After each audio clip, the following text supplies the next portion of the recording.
Vamos dar início. Então, o título que eu escolhi, está aqui outro quadrado outra vez? Em cima? Tá. Mas o que é isto? Peço desculpa. Às vezes a única forma que eu tenho é mesmo interromper o compartilhamento. Ele começa-me aqui. Isto são coisas do Zoom. Peço desculpa, mas ele às vezes pensa para aqui a acender uns avisos no ecrã e esses avisos depois acabam por perturbar a visualização da apresentação. Vamos lá ver se agora... outra. Pois está. É que ele aparece aqui um quadrado à frente a dizer: move esta janela para longe do aplicativo compartilhado. Ela agora está a desaparecer. Está desaparecido. Está? Já desapareceu. Está a aparecer outra vez. Mas o que é que se passa aqui? Não, claro que move essa janela para longe do... Não, mas o meu problema é que eu não, é que isto não é tão fácil. Se isso fosse assim, eu já tinha movido há muito tempo. O problema é que ele não me deixa mover. Ele aparece aqui com um aviso a dizer: move esta janela, mas depois não me deixa mover nada. Essa é que é a minha dificuldade. Está no contra. Tá, vamos lá ver. Agora deve ter saído. Certo? Saíste. Parei o compartilhamento. Paraste o compartilhamento. Não percebi o que é que está a passar hoje. Desculpem lá isto. Às vezes aparecem estas... Has de conseguir. Mas eu vou fazer isto de outra maneira. Eu não vou... Desapareceu. Pois é, eu já sei. Eu não vou ocultar os controles flutuantes. Se eu não ocultar os controles flutuantes, acho que não aparece esta janela. Muito bem. Mas acho que já desapareceu já. Pronto, se aparecer alguma coisa, avisa-me, só favor. Prefiro interromper e depois a gente edita a apresentação, só para garantir que isto não fica... Porque o problema é que depois estes retângulos vão impedir a visualização correta dos conteúdos e eu não queria que isso acontecesse. Pronto, então agora sim vamos começar. Não está a aparecer nada, pois não? Ótimo. Então pronto, agora take 2. Então, esta apresentação de hoje é sobre o Bispo de Coroa Amarela, que é esta ave que aqui está. Eu chamei a apresentação... Portanto, dei o título Pequeno Bispo que invadiu os arrozais. Porquê? Porque os arrozais são um dos habitats preferenciais desta espécie. Não são o único, mas é um dos habitats em que esta espécie rapidamente se tornou abundante e, portanto, achei por bem salientar este aspecto aqui no título. Ora bem, então vamos ficar a conhecer um bocadinho melhor esta ave. O Bispo de Coroa Amarela é um passeriforme, portanto, pertence à ordem dos passeriformes e à família Ploceidae. Ploceidae é a família que tem os plocéus, portanto, que são os tecelões. Nós também temos cá um tecelão invasor, que é o tecelão de cabeça preta. Portanto, como se podem ver aqui, o Bispo de Coroa Amarela é um parente próximo dos tecelões. Eles estão na mesma família, embora estejam em géneros diferentes, que os tecelões são plocéus e os bispos são euplectes. O nome científico, como está aqui, é Euplectes afer. O comprimento isto é uma ave muito pequena, é de 10 a 11 centímetros, é mais pequeno que um pardal. 10 a 11 centímetros é aproximadamente o comprimento de um chamariz, portanto, de um serinos. É realmente um passeriforme de muito pequena dimensão, que se alimenta principalmente de sementes de herbáceas. Ou seja, herbáceas são ervas. Portanto, plantas herbáceas, eles alimentam-se essencialmente de sementes. Daí que eles frequentem zonas onde haja abundantes manchas de herbáceas. Mas é uma espécie que também gosta de zonas próximas de água. Eles não aparecem em zonas muito secas. Daí que eles gostem muito de arrozais, porque os arrozais, reparem, são herbáceas, né? É uma planta que produz grãos também, sementes, e isso é uma cultura que está em terrenos inundados. Portanto, eles gostam muito de arrozais e também de outro tipo de águas pouco profundas com vegetação emergente, como sejam paúis e outras zonas alagadas, às vezes até pequenos açudes e valas. Valas como existem, por exemplo, nas lesírias do Tejo, são aquelas valas que depois servem para conduzir a água para os terrenos, para os irrigar. Essas valas muitas vezes também têm manchas de vegetação emergente. E quando falamos de vegetação emergente, estamos a referir-nos àquela vegetação que nasce dentro da água e depois vem cá para fora, de que os exemplos mais típicos são o caniço e a taboa. Há outros, mas são exemplos típicos. Portanto, eles gostam de zonas perto da água com vegetação emergente e onde haja também culturas ou sem ser culturas, portanto, herbáceas espontâneas das quais eles se alimentam. A postura, tipicamente, é de 3 ovos, é o caso mais frequente. O intervalo de variação anda ali entre os 2 e os 4. O período de incubação relativamente curto. Eu tenho referido que os passeriformes normalmente andam ali em torno das 2 semanas, dos 14 dias. Neste caso anda de 12 a 14, talvez por causa de ser uma ave muito pequena, portanto os ovos também são incubados mais rapidamente, portanto 12 a 14 dias, 2 semanas um bocadinho menos. E vamos ver agora como é que esta ave se identifica. Eu encontrei este desenho bastante interessante numa página do projeto TV Survey, que é um projeto da Universidade de Évora. Já tivemos aqui o Pedro Filipe Pereira anteriormente a falar um bocadinho deste projeto que visa estudar as interações. IBI Survey significa Introduced Bird Interaction Survey. Portanto, é um projeto que visa estudar as interações das aves exóticas com o meio em que foram introduzidos. E então, temos aqui 3 desenhos. O primeiro à esquerda, isto está aqui abreviado, mas eu explico. Isto também tem aqui em cima os nomes ingleses. Yellow Crowned Bishop, que é o mais habitual. Também existem os nomes alternativos Napoleon Weaver, que será tecelão de Napoleão. Não é um nome que eu tenha visto muitas vezes na bibliografia. Ou Golden Bishop, que significa bispo dourado, também uma alusão à plumagem amarela. Então, o que nós vemos aqui é rep A. Macho significa, rep é reprodutor, portanto, neste caso é nupcial, é plumagem nupcial, e o A é de adulto. Portanto, um adulto nupcial, reprodutor, em plumagem nupcial, tem então esta plumagem dominada por tons pretos e amarelos, o preto aqui na face e no ventre, e depois também um bocadinho no dorso e nas asas, embora isto aqui está representado como castanho, mas às vezes, no terreno, muitas vezes isto, na verdade, também parece preto. Embora seja um castanho escuro, a impressão com que nós ficamos do castanho vai depender das condições de iluminação. E depois este preto e este castanho escuro contrastam então com este amarelo muito vivo, é um amarelo que se vê à distância, que apanha a coroa e a nuca, depois uma grande parte aqui da zona das costas até à cauda e ainda o peito e os flancos. Portanto, podem ver que isto é assim uma ave quase bicolor ou tricolor, mas muito contrastada devido aos tons vivos do amarelo. Isto é então o macho nupcial. Depois temos a fêmea e o macho não nupcial. Podem ver aqui, N-rep significa não reprodutor, ou se quiserem não nupcial, macho adulto não nupcial, e a fêmea adulta em qualquer época.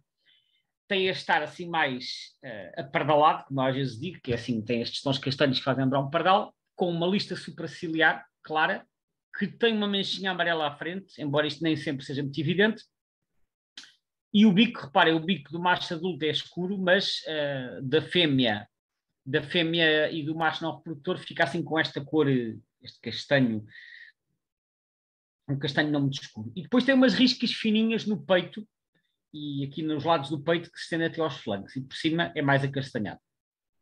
Isto é então o aspecto da fêmea e do macho não reprodutor. O juvenil, que está aqui com este J, o juvenil é parecido com a fêmea, mas com umas diferenças. O bico é mais cinzento, em vez de castanho, não tem a tal manchazinha amarela à frente do olho e não tem os riscos no peito. Eu não tenho visto muitas fotos de juvenis, presumo que seja porque os juvenis ficam com esta plumagem durante muito pouco tempo.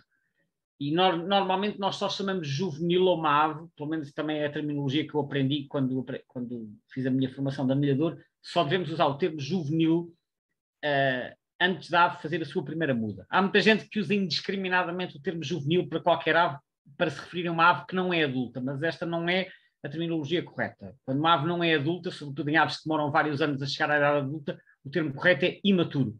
Portanto, uma ave que esteja ali num estado intermédio. Portanto, juvenil é uma designação que nós devemos usar quando a ave está com a plumagem com que nasceu, ou aquela plumagem que rebentou logo após a ave nascer. Às vezes há muitas que nascem sem penas. A primeira plumagem é a plumagem de juvenil. Depois de fazer a primeira muda, que às vezes acontece 3 meses depois de nascer, já é um imaturo, já não é o juvenil. Embora, enfim, isto também, nem toda a gente segue estas designações, mas estou só aqui a explicar o significado deste termo e dizer que eu não tenho visto muitas aves assim com fotografias sem estas marcas no peito e com o bico cinzento, portanto acho que isto é um aspecto da ave que dura muito pouco tempo, como eu estava a dizer.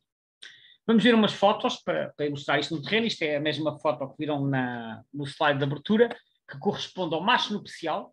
E o macho nupcial, no nosso país, e eu também estive a procurar, existe bibliografia sobre isto, mas também estive a procurar nas fotos que estão online para confirmar, nós podemos encontrar machos nupciais no nosso país de maio a outubro.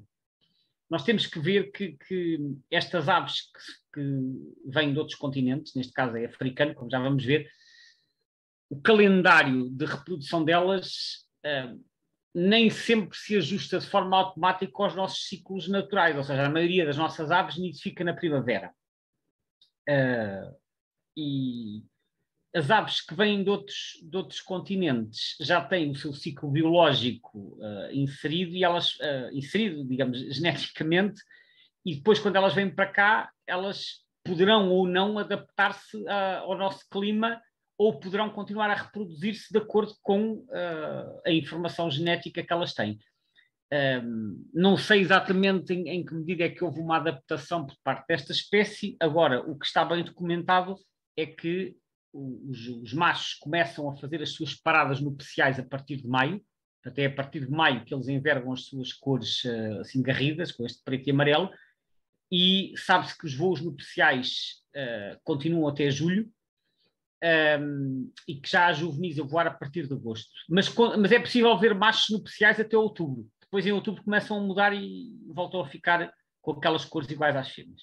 Portanto, daí que eu, em algumas destas fotos, depois tenha colocado aqui a data. Então, recordando, temos a face e o ventre pretos. Esta parte superior, como eu disse, é assim... Nem no desenho estava um bocado como castanho, mas como podem ver aqui na foto, este é um castanho tão escuro que assim ao longe pode parecer preto, quer aqui na nuca, quer nas asas. Portanto, as asas também são escuras e a coroa, o peito e o dorso são amarelos. E a cauda é outro aspecto também característico, a cauda é muito curta. Portanto, o que dá ao aspecto assim, o que dá à ave um aspecto assim um bocadinho arredondado.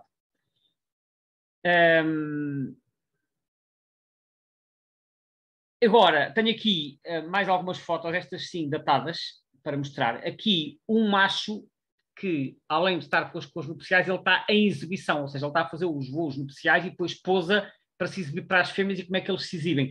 Eles incham, por assim dizer, ou seja, eles levantam as penas todas para parecerem assim para parecerem quase um balão, e é assim que eles se exibem. É um bocado como fazem às vezes os pavões, não é? Que também abrem a cauda para mostrar a dimensão e as cores das suas penas. Então os bispos, embora não tenham as penas compridas dos pavões, também fazem isso. Para se exibir, eles levantam as penas todas e ficam com este aspecto quase de uma bola preta e amarela. Então vemos aqui um macho em exibição. Eu pus a data só para verem em que datas é que este tipo de, neste caso de exibição, estava a acontecer. Esta fotografia foi tirada em 27 de junho de 2019.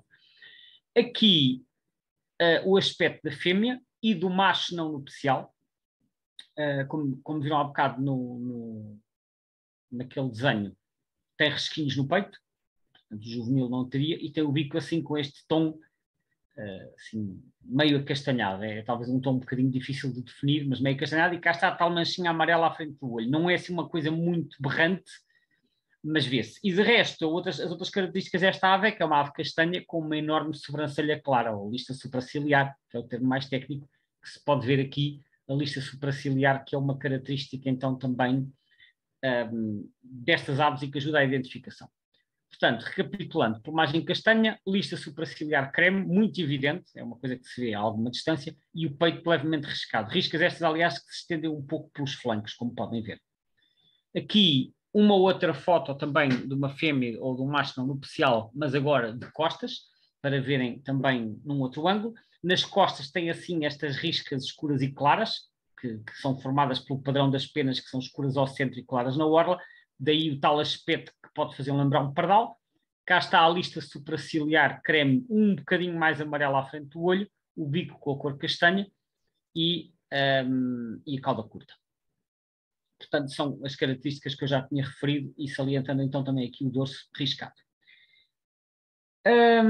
Uma confusão muito frequente, por quem às vezes ainda não esteja familiarizado com a presença destas espécies, as pessoas com pouca experiência, e já aconteceu com muito boa gente, vai aos guias de campo, vê uma ave castanha com uma grande lista supraciliar creme e conclui que é um pardal francês.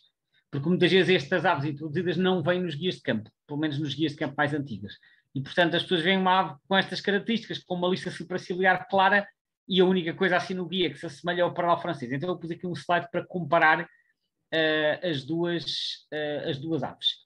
O pardal francês, além de ser bastante maior, que é do tamanho de um pardal comum, portanto, para os seus 14 centímetros ou 15, mas quando estamos a ver a ave isoladamente, nem sempre temos noção do tamanho. Também tem a lista supraciliar, mas há algumas coisas que o distinguem. Primeiro, a cauda é mais longa, primeira característica, como é mais próprio dos pardais. Segundo, os riscos nos flancos do pardal francês são muito mais marcados, são grossos, enquanto que esta ave tem mais riscos fininhos, e sobretudo no peito e no flanco estes rasquinhos são quase invisíveis, como podem ver, enquanto que no pardal francês são marcados. E depois, outra característica que eu acho sempre muito útil, para não dizer infalível, para identificar o pardal francês, é a risca clara no meio da coroa. Esta foto eu escolhi, está uma foto propositadamente de lado para estar assim num ângulo parecido aqui com o bispo, que é o que está à direita. Mas quando vemos o pardal francês de frente ou de costas, ele além de ter esta risca lateral, a lista superciliar, tem uma outra lista creme no meio da coroa, que o bispo não tem. O bispo tem assim um padrão riscado fininho. O pardal francês não, tem uma lista aqui lateral da coroa castanha, uma de cada lado, e depois ao centro uma lista creme. E quem já viu pardal francês e tiver fotos de pardal francês, poderá olhar para as fotos e verificar, dependendo obviamente do ângulo, mas verificar que se o ângulo for favorável, o pardal francês tem sempre, em todas as idades, esta risca central da coroa mais clara, que é uma boa característica até para distinguir de outras espécies de pardais, como por exemplo fêmeas de pardal comum. Ou uma outra característica ainda do pardal francês é o bico, que é bicolor, que é mais escuro na mandíbula de cima e mais amarelo na mandíbula de baixo. Reparem aqui, vê se bem nesta foto, o pardal francês então tem o bico de duas cores. As duas mandíbulas têm cores diferentes, enquanto que o bispo não tem uma coloração uniforme. Portanto, estas são as características que ajudam a evitar a confusão com o pardal francês, entre o pardal francês e o bispo em plumagem não nupcial. É um chamado um pitfall, não é? Uma armadilha, como a gente diz em inglês, principalmente quando estamos a usar guias de campo que não incluem o bispo de coroa amarela, porque sendo uma espécie introduzida e de presença relativamente recente na Europa, alguns guias não fazem referência. Portanto, dado que esta confusão existe, vou recordar mais uma vez as diferenças: pardal francês com riscos grossos nos flancos, maior tamanho, cauda mais longa, lista central da coroa clarinha e bico de duas cores, portanto, mandíbula de cima escura, mandíbula inferior amarela. O pardal francês também é conhecido e referido nos guias por ter uma pintinha amarela no peito, mas eu confesso que esta pintinha é muito difícil de ver. Eu em toda a minha vida só a vi 2 ou 3 vezes, porque é uma pintinha muito pequenina, só se vê de muito perto e quando a ave está com as penas levantadas. Se as penas estiverem recolhidas, essa pintinha é praticamente invisível e, portanto, eu normalmente nem procuro ver a pintinha, apesar de alguns guias a destacarem, é tão difícil de ver. Eu procuro focar na lista central da coroa, que para mim é sempre o aspecto mais seguro para identificar o pardal francês.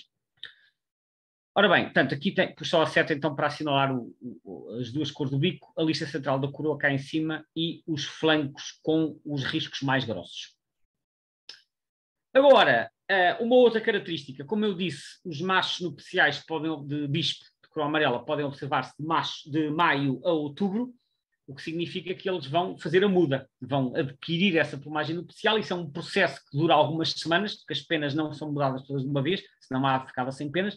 Portanto, é um processo que acontece de forma gradual, demorará talvez um mês, e então eu encontrei aqui algumas fotografias no eBird que ilustram o aspecto dos machos quando estão em muda. Como eu disse, eles começam a aparecer em nupcial normalmente a partir de maio, mas no final de abril já começam a ganhar estas cores. E então temos aqui, por exemplo, a foto de 28 de abril, que temos aqui à direita um macho já a adquirir, ele estava igual à fêmea, eu presumo que esta da esquerda seja uma fêmea, e a menos que seja um macho também que ainda não mudou, e já lhe começaram a aparecer as penas amarelas aqui na cabeça, no dorso e no peito, e algum preto no ventre, portanto, e aqui na garganta. Portanto, este bicho está em processo de fazer a muda das penas para daqui a um mês ou assim estar com a plumagem nupcial completa. Um outro exemplo, este começou se calhar a mudar um bocadinho mais tarde, porque chegou ao final de maio, 29 de maio, ainda não estava com a muda completa, mas já se vê imenso amarelo nos flancos, já tem bastante preto no ventre e aqui na garganta, não é? E algum amarelo na cabeça. Portanto, entre finais de abril e finais de maio é quando se dá a muda para a plumagem nupcial. Não quer dizer que aconteçam todos ao mesmo tempo, mas é mais ou menos nesta altura. E depois, no outono, acontece a mesma coisa. Provavelmente com um aspecto um bocadinho diferente, porque eu acho que os bichos mudam primeiro o corpo e só depois as asas. Então, aqui em outubro, o que nós vemos é que o corpo, a cabeça, a maioria já mudou, mas nas asas ainda há muitas penas amarelas, que provavelmente são as últimas a mudar. Eu não tenho a certeza se a muda se dá por esta ordem, mas presumo que sim, seja como for, no outono, neste caso em 11 de outubro, é possível encontrar também já bichos com esta plumagem de transição. Portanto, o aspecto a reter é entre maio e outubro encontramos machos sem plumagem nupcial e depois, quer no início, quer no fim deste período, vamos encontrar machos em transição. Não quer dizer que pontualmente não possa aparecer machos em transição ou até em plumagem nupcial fora destas datas, porque também acontece com limícolas e com outras aves que às vezes há bichos que por qualquer razão não fizeram a muda quando deviam e então aparecem com uma plumagem nupcial fora da época em que é suposto aparecerem. Mas isso são erros de timing, chamemos-lhe assim, em que as aves não mudaram na altura certa, mas são exceções. Portanto, a regra é esta, mudar em maio, abril, maio e mudar novamente em outubro. Agora, vamos falar rapidamente de conservação. Esta é a habitual ficha tirada do site da BirdLife sobre a conservação. Como podem ver, é uma espécie least concern, portanto, pouco preocupante a nível mundial, porque é uma espécie muito abundante nas suas regiões de origem e, portanto, está no estatuto de não ameaçada. Na Europa e em Portugal, tal como acontece com a generalidade das espécies não autóctones, portanto, introduzidas, não tem estatuto de conservação atribuído. No caso da Europa, estamos a falar do último livro vermelho europeu, que foi publicado em 2021. No caso de Portugal, eu estou a referir-me ao último livro vermelho que saiu em 2005. Está para sair em breve um novo livro vermelho, presumo que ainda sai este ano. Não sei, não tenho qualquer conhecimento sobre os conteúdos, porque não fiz parte da equipa, portanto não sei quais são os estatutos que vão ser atribuídos às várias espécies. Presumo que em relação às exóticas continuem a não ter estatuto atribuído. Pelo menos tem sido essa abordagem nos vários livros vermelhos, mas estou a dizer isto sem certezas, porque não sei se houve alguma mudança de critérios. Mas até a informação em contrário, não tem estatuto de conservação na Europa nem em Portugal, por ser uma espécie introduzida e a nível mundial, como vimos, é então pouco preocupante, que é o LC. Como eu disse, isto é uma espécie de origem africana. Este é o mapa que está no site da BirdLife. Podem ver aqui, eu já vou mostrar isto em mais detalhe, mas podem ver que está repartido pela África tropical e austral, portanto, uma vasta área que vai aqui desde a Guiné, Senegal, até a Etiópia e depois descendo para baixo até a África do Sul, embora de forma bastante descontínua. E depois, na Europa não aparece, estes mapas não estão completamente atualizados, na Europa não aparece, mas foi introduzida na Península Ibérica, e além disso foi introduzida também aqui em alguns locais das Caraíbas, como podem ver por essas manchinhas de cor de laranja, que conforme está representado na legenda significa introduced. Portanto, foi introduzido não apenas na Península Ibérica, mas também na zona das Caraíbas. E penso que em mais um ou dois sítios dos Estados Unidos, não tenho agora a certeza. Então, vendo mais em detalhe o mapa da distribuição das regiões de origem, portanto, a distribuição da espécie autóctone, podem ver aqui, neste caso o mapa está no site Birds of the World, mas é igual em termos de distribuição ao da BirdLife. Portanto, podem ver, como eu disse, vem aqui desde o Senegal e da Guiné até a África do Sul. Está presente na maioria dos países da África subsaariana, mas com muitas descontinuidades. Eu não sei dizer exatamente a razão destas descontinuidades. Presumo que isto tenha a ver com a disponibilidade de habitat favorável, porque sendo uma espécie que gosta de lagos com vegetação emergente, embora em África existam muitos lagos e muitos paúis, eles não existem em todo o lado, e portanto há zonas que simplesmente, ou por serem de savana, ou por serem de montanhas, ou outra coisa, ou de floresta densa, não têm habitat para a espécie. Portanto, mas isto é uma interpretação minha daquilo que conheço da espécie e daquilo que conheço da África, mas não sei até que ponto é que o mapa reflete com muito rigor a presença da espécie. Nós já vimos outros mapas de espécies de distribuição africana que têm praticamente uma mancha contínua por todo o lado. Portanto, eu presumo que isto tenha a ver com a disponibilidade de habitat, mas, como disse, faço esta ressalva de não sei se isto está exatamente atualizado e rigoroso. Seja como for, o aspecto aqui a reter é que por toda a África subsaariana esta espécie tem uma distribuição bastante vasta e está presente na maioria dos países.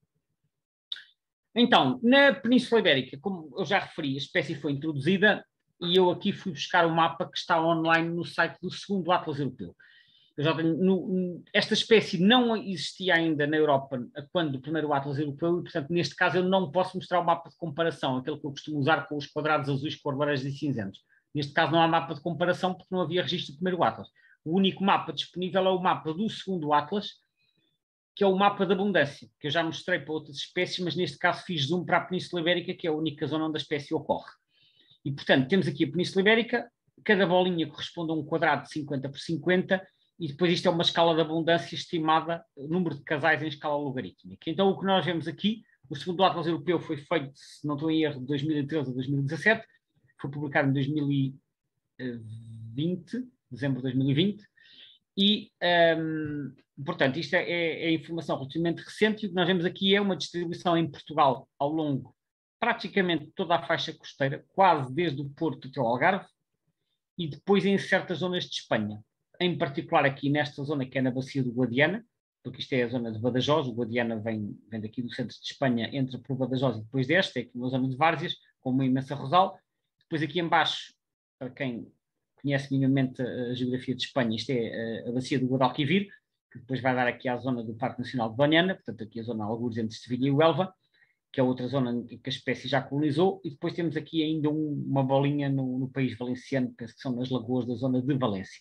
Portanto, podem ver, e podem ver também pelas cores das bolinhas, mais escuro significa mais abundante, que as bolinhas mais escuras estão em Portugal. Portanto, à data de preparação deste atlas, a espécie, além de ter mais bolinhas em Portugal, elas são mais escuras, o que significa que em Portugal a espécie é mais abundante. O que não surpreende que foi em Portugal que ela foi introduzida.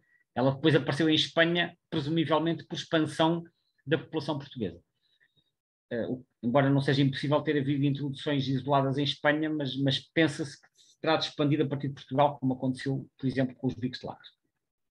Ora bem, eu fiz uma breve cronologia para ajudar a entender a situação, uma breve cronologia da situação em Portugal. Então, as observações mais antigas que estão documentadas foram em 1989, portanto há 34 anos, no Algarve, concretamente no Vale do Rio Arado, ali alguns entre Portimão e Silves, mas penso que foram apenas observações isoladas e que a espécie na altura não se estabeleceu nessa zona.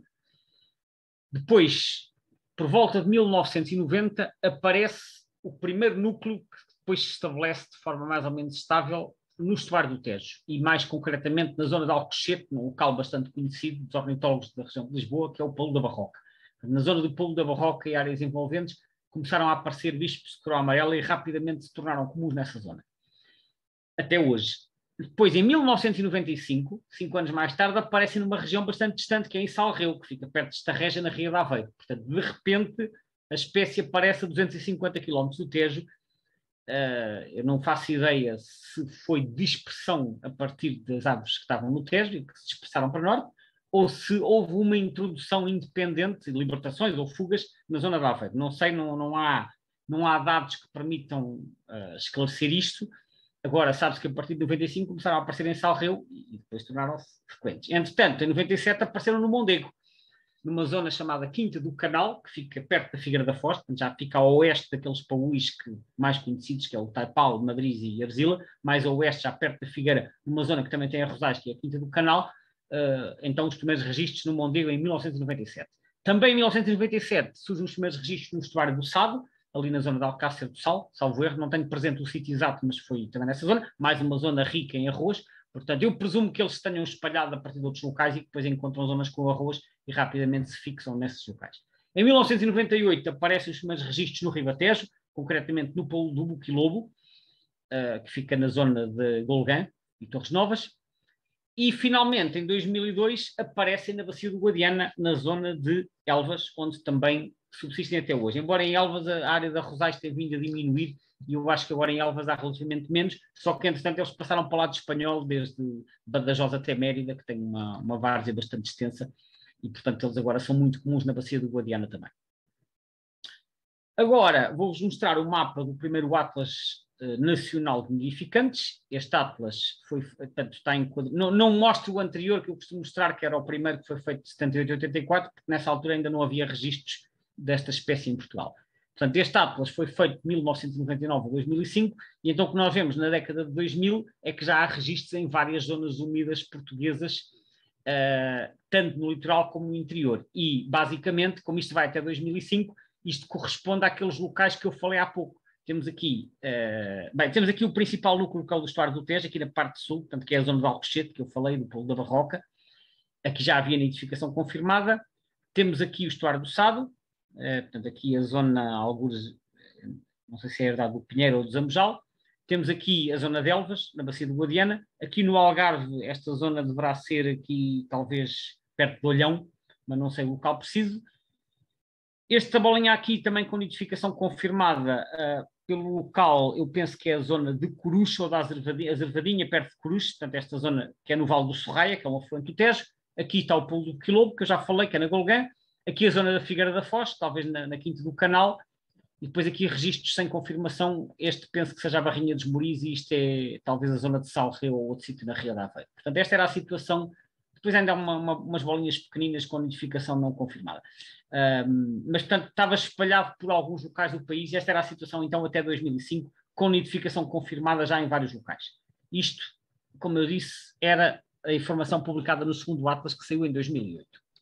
Agora vou-vos mostrar um conjunto de mapas retirados do eBird. A diferença dos mapas do eBird para os do Atlas é que, por um lado, o eBird permite-nos fazer uma radiografia em cada momento do tempo, porque nos permite, através de filtros, selecionar um determinado período do tempo. E, além disso, o eBird permite ter registros do ano todo, enquanto que o Atlas Nidificantes é apenas para a época de nidificação. Portanto, agora os registros que vão ver é do ano todo. Eu saliento que nem toda a gente mete informação no eBird, mas, por outro lado, há aqui informações que não estão no Atlas. Portanto, estes mapas devem ser vistos também sob essa ótica. Então, até 98, portanto, o ano que estão aqui é o último ano que eu considerei.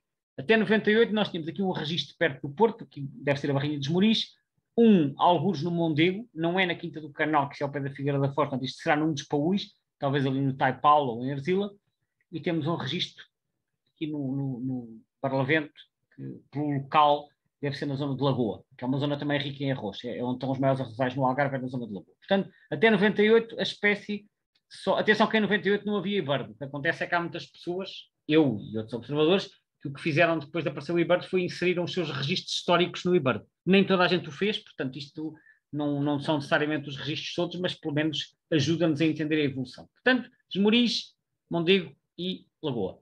Agora avançamos para 2002, vamos avançar de 4 em 4 anos, e o que é que nós vemos? Em 2002 já temos aqui mais registros, já temos aqui Esmoriz, Aveiro, Ria de Aveiro, outra vez o Mondego, e depois já estão aqui os registros no estuário do Tejo, que não apareciam no mapa anterior. Portanto, no mapa anterior não tinha registros no Tejo, porque presumivelmente ninguém os inseriu, porque eles já ocorriam na zona de Alcochete desde 1990, como eu disse. Então, em 2002 já temos aqui registros no Tejo e no Sado, temos o tal registro em Lagoa, temos aqui em Elvas, cá está, em Elvas, e depois, reparem, já temos registros em Espanha. Um aqui no Vale do Tejo, ao norte de Cáceres, o Rio Tejo passa por aqui, um perto de Sevilha, aqui alguns na bacia do Guadalquivir, e um registro perto de Málaga. Portanto, reparem, começam a aparecer registros assim um bocadinho dispersos em Espanha. Presume-se que tenham vindo daqui, mas é uma suposição, naturalmente. Agora avançamos mais 4 anos até 2006. Em 2006, reparem, até já apareceu aqui um registro no distrito de Braga, em Esposende. Portanto, presumo eu, espalharam-se para norte. Temos aqui um registro em Peniche, temos aqui uma amálgama cada vez maior de registros no Vale do Tejo, porque eles já se afastaram da zona de Alcochete, já começaram a subir aqui para Vila Franca e Salvaterra, e no Sado também, e agora no Algarve já temos mais do que um registro. Aqui na zona de Lagoa já temos 2 e já temos um mais a leste, aqui entre Albufeira e Faro, que é capaz de ser ali ou na Quinta do Lago, ou noutra daquelas lagoas ali da zona de Vila Moura, talvez, portanto, alguns. E depois em Espanha já começa a haver vários registros no Guadalquivir, vários registros aqui na zona do Tejo e no Guadiana mais para leste. Portanto, já começa a haver uma dispersão cada vez maior de registros. Avançamos para 2010, a situação é semelhante, portanto, começa a haver uma maior expansão. Reparem aqui no Tejo, agora já estão as bolinhas todas umas em cima das outras, já apanhou o Vale do Tejo até penso eu, acima de Santarém, e notamos também aqui na zona de Sevilha, eles já estão perfeitamente estabelecidos aqui nas marismas do Guadalquivir. Isto já não é só 1 ou 2 balões, já são uma data deles, como podem ver. Onde ainda não aparecem é aqui entre Badajoz e Mérida, mas já lá vamos. Vamos avançar para 2014. 2014, o que é que nós vemos? Vamos começar pelo norte. Está cá o tal registro ao pé de Braga. Uma data de registro aqui na zona de Aveiro, portanto já se estão a estabelecer na Ria de Aveiro em 2014. O Mondego já está todo preenchido desde Coimbra até à Figueira. Temos aqui vários registros, portanto, pelos arrozais e pelos paus do Mondego. Temos aqui um novo conjunto de balões que penso eu que seja os Campos do Lis, que é um conjunto também de campos que tem arroz e valas, com vegetação emergente ali entre Leiria e o Oceano Atlântico. Temos aqui registros no litoral oeste e temos imensos registros no Tejo e reparem como eles começaram a avançar pela bacia do Sado. Agora já não é só no estuário, já desceram para baixo de Alcácer e já chegam aqui ao distrito de Beja, nesta zona que também tinha arrozais até há poucos anos, que é um sítio chamado Lagoa dos Patos, no concelho do Alvito. Portanto, eles foram subindo o Tejo, foram subindo o curso do Sado, neste caso para sul, e depois já há registros em vários locais do Algarve. Em Espanha aparecem também aqui já entre Badajoz e Mérida, portanto já começaram a subir o Guadiana para leste. E, mais uma vez, marismas do Guadalquivir, vários registros em Málaga e agora até aparece aqui um registro perto de Granada. Portanto, reparem a expansão para norte, para leste, para sul, para todos os lados. 2018. E 2018 agora é a tendência anterior. No litoral norte agora já não são balões isolados, já é um conjunto quase contínuo de balões, desde o Cávado até aqui à Foz do Lixo. Portanto, já temos aqui um conjunto significativo, eles já se espalharam por uma data de novos locais. Depois temos aqui alguns registros no litoral da Extremadura e o estuário do Tejo já subiu por aqui acima, já vai quase até à zona de Abrantes, como podem ver. Portanto, já chega aqui, chega a Torres Novas, já vira onde o Tejo faz a curva para leste. Daqui já sobem pelo Vale do Sorraia, que é este rio que aqui está, que vai passar a Coruche e depois vai se aproximar de Mora, e depois o Vale do Sado, o litoral alentejano, aqui com as lagoas de Santo André, etc., vários locais no Algarve, e agora vejam aqui o Guadiana. No Guadiana já estão muito para cima de Elvas, Badajoz, Mérida, e já vão por aqui acima, em direção depois ao centro da meseta ibérica. Portanto, claramente uma expansão no Guadiana aqui até 2018, marismas do Guadalquivir, a mancha vai crescendo, e depois outros locais pelo resto da Andaluzia, e agora até temos aqui um registro ao pé de Madrid. Portanto, estas imagens de 4 em 4 anos ajudam-nos a entender que esta espécie realmente, em 20 e poucos anos, se expandiu de forma muito expressiva pela península, como aliás aconteceu com outras espécies que também são consideradas invasoras. Finalmente, 2022 é o último mapa, é uma continuação daquilo que já vimos no mapa anterior, portanto, com a descrição, com a presença quase contínua ao longo de todo o litoral, vales do Tejo, do Sorraia e do Sado, que agora reparem já aqui nesta mancha no distrito de Beja, já não é só a Lagoa dos Patos, é noutras barragens que existem aqui à volta, que também estão cheias de vegetação emergente. No Algarve também a presença já muito mais alargada, e em Espanha, aquilo que eu já falei, vejam a amálgama aqui de balões no Vale do Guadiana, desde Elvas para dentro, talvez uns 150, 200 km, está completamente cheio de bispos. Isto também está cheio de arrozais, portanto eles adaptaram-se bem. Marismas do Guadalquivir, aquilo que eu já falei, e depois alguns registros dispersos noutros locais. Portanto, este é um bocadinho o historial daquilo que tem sido a expansão desta espécie, desde que apareceram os primeiros registros em Portugal, primeiro no Algarve e depois na zona de Alcochete. E, portanto, se nós, ignorando aquele registro de 89 no Algarve, que eu acho que não tiveram na altura seguimento, se nós olharmos para aqui, para esta zona de Alcochete, como sendo o epicentro disto tudo, a partir daqui eles expandiram-se radialmente para norte, para sul, para leste, para sueste, e só não se expandiram para o oeste, porque para o oeste é o oceano. Mas este eu acho que foi o centro de dispersão. Acho eu digo acho, porque não há, obviamente, provas se que foi assim que as coisas se passaram ou se houve fugas e introduções noutros locais. Mas este local atua como centro de dispersão, que se nós olharmos para o mapa, é um bocadinho, está tudo centrado aqui nesta zona.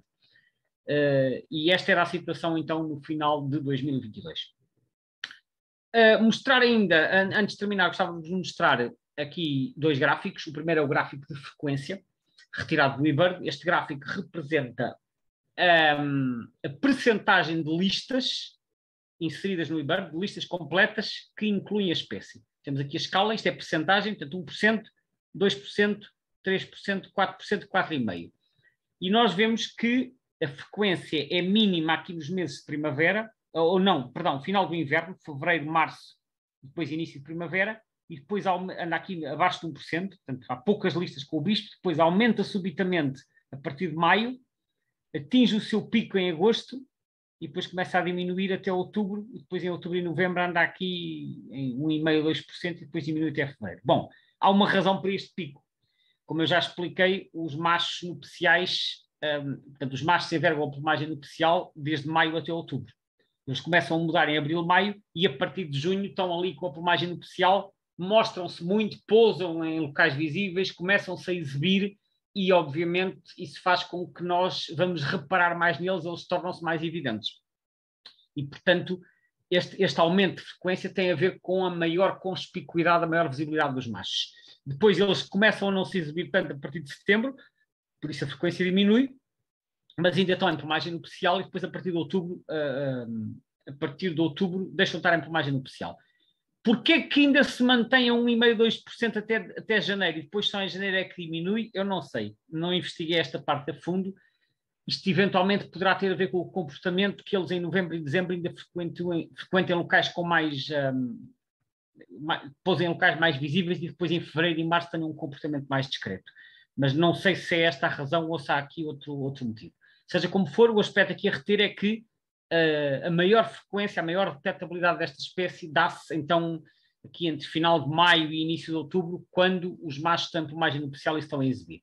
E depois fui buscar um outro gráfico que é a contagem média. A contagem média é o número médio de indivíduos nas listas que incluem a espécie. Portanto, este gráfico só leva em conta as listas que incluem a espécie e viu quantos indivíduos é que foram reportados e depois foi fazer a média. E este gráfico é um bocado o inverso do anterior. Temos aqui, entre abril e início de outubro, o número médio de indivíduos anda abaixo de 10, portanto, as pessoas que veem bispos normalmente reportam em média um número inferior a 10, e depois, a partir de outubro, esse número aumenta muito, e podemos ver que aqui entre novembro e início de fevereiro, o número médio, e não é o máximo, isto é o médio, de indivíduos anda aqui pelos 45, 50, 55. Se o médio é 50, quer dizer que há muitos registros com 100 ou com 200, porque senão a média não era de 50. Porquê é que isto acontece? Porque a partir do momento em que terminou a época de reprodução, eles juntam-se em grandes bandos, às vezes bandos enormes, com centenas de indivíduos, e, portanto, embora a frequência de observação seja menor, eles são vistos menos vezes, mas quando nós os vemos, muitas vezes estão lá 30, 50, 100 ou 300 até. E, portanto, isso faz aumentar o número médio de indivíduos. Portanto, o que nós temos aqui são os grandes bandos invernais. Ou seja, vemos a espécie menos vezes, mas quando a vemos, vemos um número maior de indivíduos. Eu encontrei também aqui umas fotografias no eBird, que já vos vou mostrar. Perdão, estas não são do eBird, são do Flickr, para vos mostrar o aspecto destes bandos. E eu também pus aqui a data, porque isto ajuda a entender a situação. Este é um bando fotografado em 3 de outubro, aqui no que parece um campo de restolho, não sei se é de arroz, talvez seja de arroz, mas é um campo de restolho.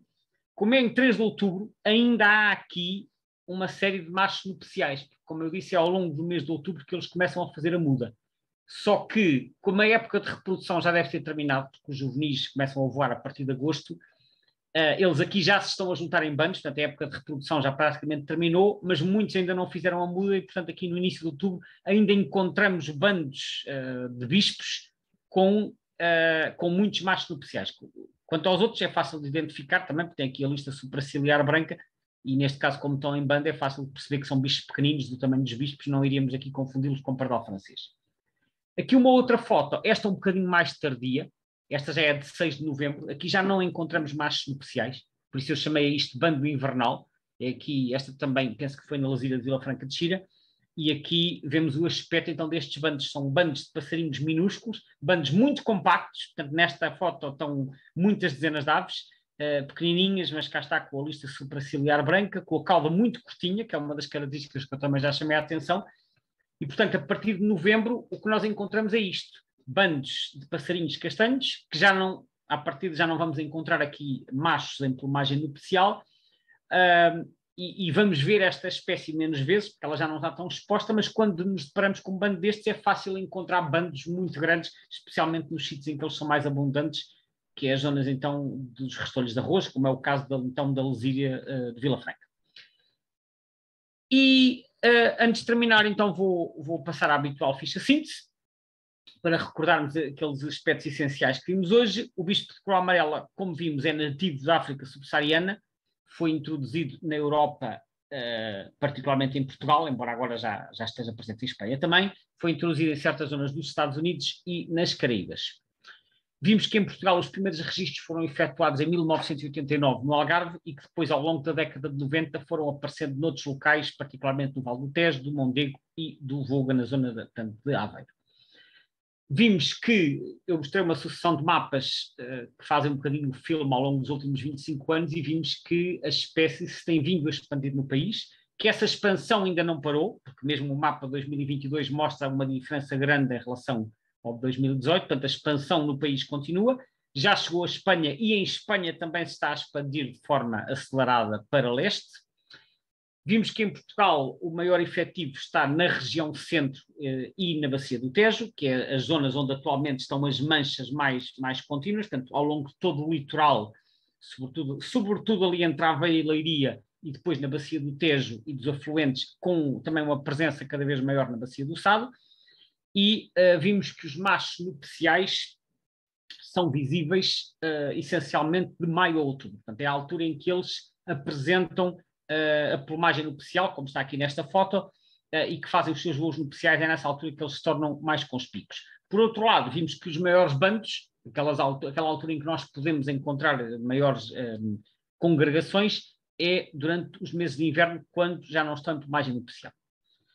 Relativamente aos riscos, porque isto é uma espécie que está classificada como invasora, para já os riscos são desconhecidos, não há estudos concretos sobre esta espécie que nos permitam dizer, apesar dela estar classificada como invasora, que riscos é que ela representa, nomeadamente para as nossas espécies nativas de animais e plantas.